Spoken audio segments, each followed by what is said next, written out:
राधे राधे भक्तों, आज की इस वीडियो में हम सुनने वाले हैं वैशाख पूर्णिमा की व्रत कथा। अगर व्रत कथा आपको अच्छी लगी तो वीडियो को लाइक और चैनल को सब्सक्राइब जरूर करें और कमेंट बॉक्स में राधे राधे लिखना बिल्कुल ना भूलें। तो चलिए कथा प्रारंभ करते हैं। द्वापर युग में एक समय की बात है कि यशोदा जी ने श्री कृष्ण जी से कहा, हे कृष्ण, तुम सारे संसार के उत्पन्न करता, पोषण तथा उसके संहार करता हो। आज कोई ऐसा व्रत मुझसे कहो जिसे करने से मृत्यु लोक में स्त्रियों को विधवा होने का भय ना रहे तथा यह व्रत सभी मनुष्यों की मनोकामना पूर्ण करने वाला हो। श्री कृष्ण कहने लगे, हे माता, तुमने अति सुंदर प्रश्न किया है। मैं तुमसे ऐसा ही व्रत को विस्तार में कहना चाहता हूँ। सौभाग्य की प्राप्ति के लिए स्त्रियों को द्वात्रिंशत अर्थात 32 पूर्णिमाओं का व्रत करना चाहिए। इस व्रत को करने से स्त्रियों को सौभाग्य संपत्ति मिलती है। यह व्रत अचल सौभाग्य को देने वाला और भगवान शंकर के प्रति मनुष्य मात्र की भक्ति बढ़ाने वाला होता है। यशोदा जी कहने लगी, हे कृष्ण, सर्वप्रथम इस व्रत को मृत्यु लोक में किसने किया था? इसके विषय विस्तार पूर्वक मुझसे कहो।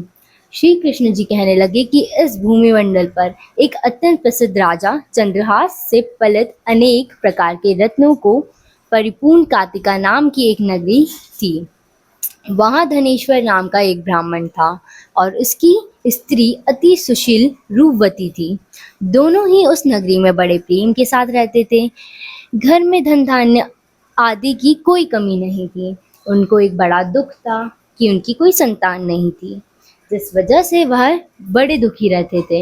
एक दिन एक बड़ा तपस्वी योगी उस नगरी में आ गया। वह योगी बाकी सभी घरों में भिक्षा मांगकर भोजन किया करता था, लेकिन उस ब्राह्मण के घर से भिक्षा नहीं मांगा करता था। एक दिन योगी गंगा किनारे भिक्षा मांगकर प्रेम पूर्वक खा रहा था कि धनेश्वर ने योगी को यह सब करते देख लिया। सब कार्य किसी प्रकार से देख लिया। अपनी भिक्षा अनादर से दुखी होकर धनेश्वर योगी से बोले, आप सभी घरों से भिक्षा लेते हैं पर मेरे घर से कभी भी भिक्षा नहीं लेते हैं, इसका क्या कारण है?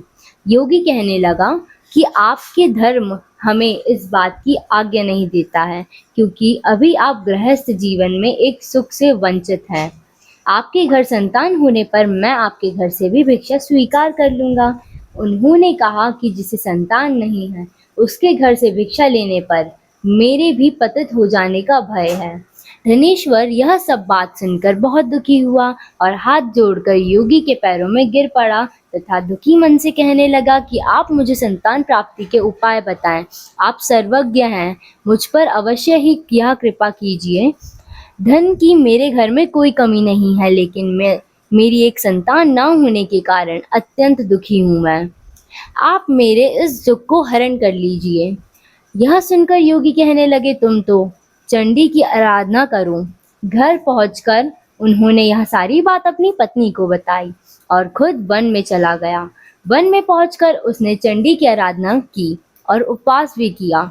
चंडी ने 16 दिन उसको अपने सपने में दर्शन दिए और कहा कि हे धनेश्वर, जा, तेरे पुत्र होगा, लेकिन उसकी आयु सिर्फ 16 वर्ष होगी। 16 वर्ष की आयु में ही उसकी मृत्यु हो जाएगी। अगर तुम दोनों स्त्री और पुरुष 36 पूर्णिमाओं का व्रत करोगे तो यह दीर्घायु हो जाएगा।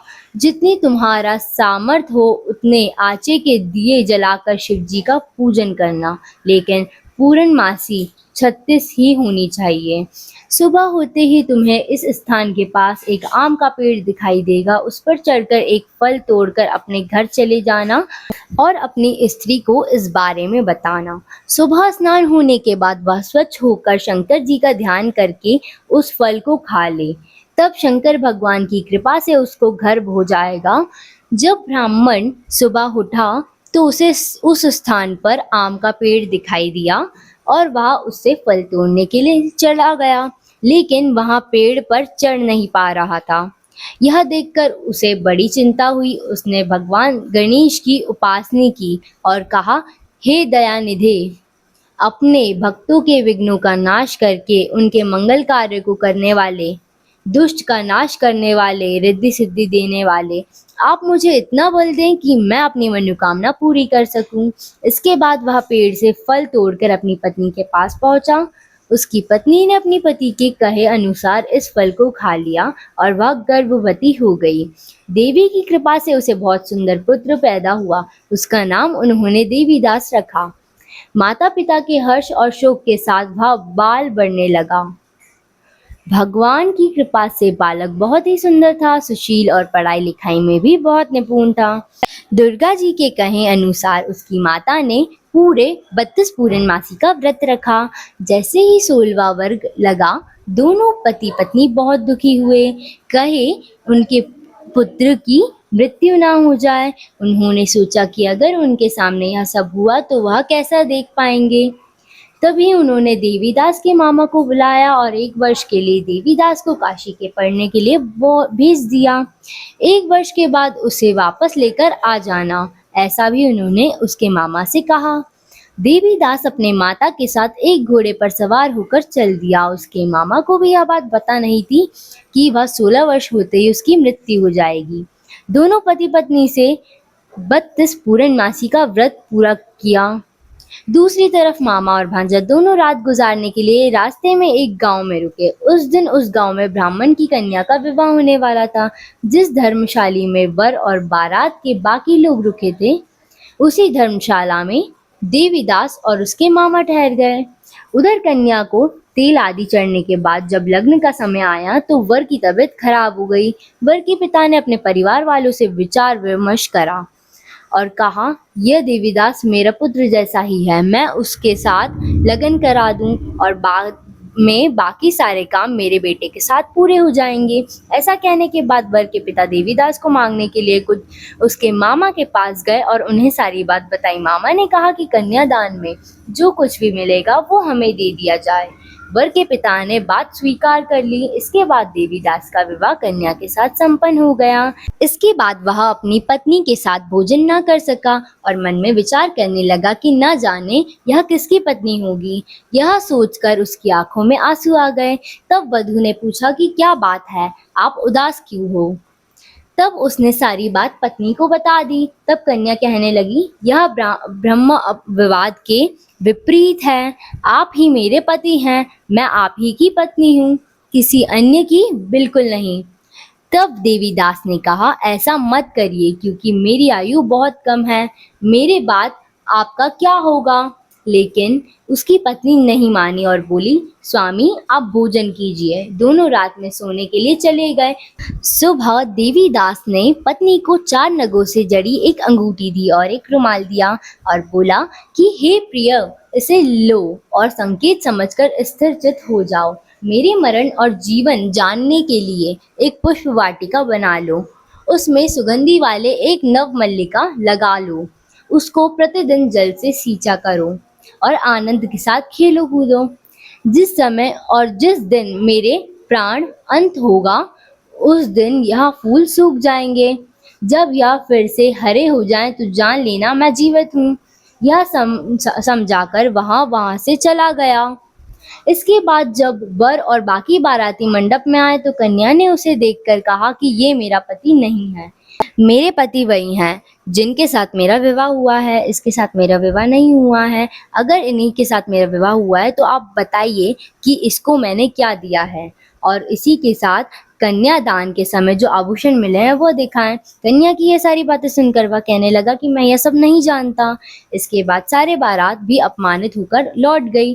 भगवान श्री कृष्ण बोले, हे माता, इस प्रकार देवीदास काशी चला गया।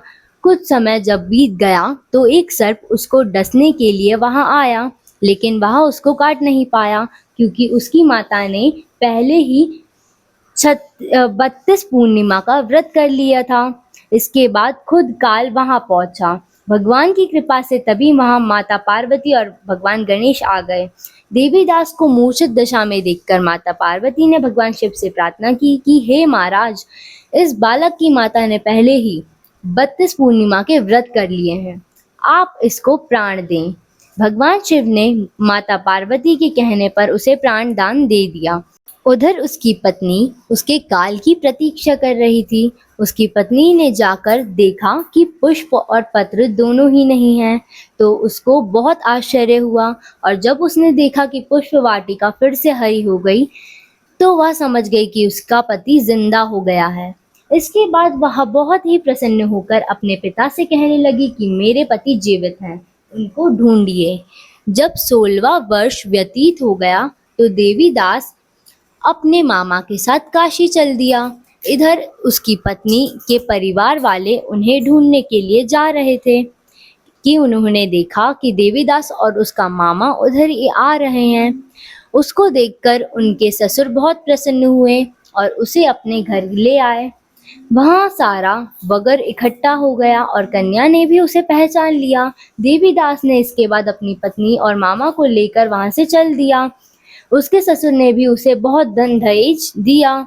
जब वह अपने घर की तरफ चल रहा था तो उसके माता पिता को लोगों ने खबर दी कि तुम्हारा पुत्र देवीदास अपनी पत्नी और मामा के साथ आ रहा है। ऐसा समाचार सुनकर पहले तो उन्हें विश्वास नहीं हुआ, लेकिन जब देवीदास आया और उसने अपने माता पिता के पैर छुए तो देवीदास के पिता और माता ने उनका माथा चूमा और दोनों को अपने सीने से लगा लिया। दोनों के आने की खुशी में धनेश्वर ने बहुत दान दक्षिणा ब्राह्मणों को दी। श्री कृष्ण जी कहने लगे कि इस तरह धनेश्वर को 32 पूर्णिमाओं का व्रत के प्रभाव से संतान प्राप्त हुई। जो स्त्रियां इस व्रत को रखती हैं वह जन्म जन्मांतर तक वैधव्य का दुख नहीं भोगती हैं और सदैव भाग्यशाली रहती हैं। यह मेरा वचन है। यह व्रत संतान देने वाला और सभी मनोकामनाओं को पूर्ण करने वाला है। इस तरीके से यह कथा संपूर्ण होती है। अगर कथा अच्छी लगी हो तो वीडियो को लाइक और चैनल को सब्सक्राइब जरूर करें और कमेंट बॉक्स में राधे राधे लिखना बिल्कुल ना भूलें। राधे राधे।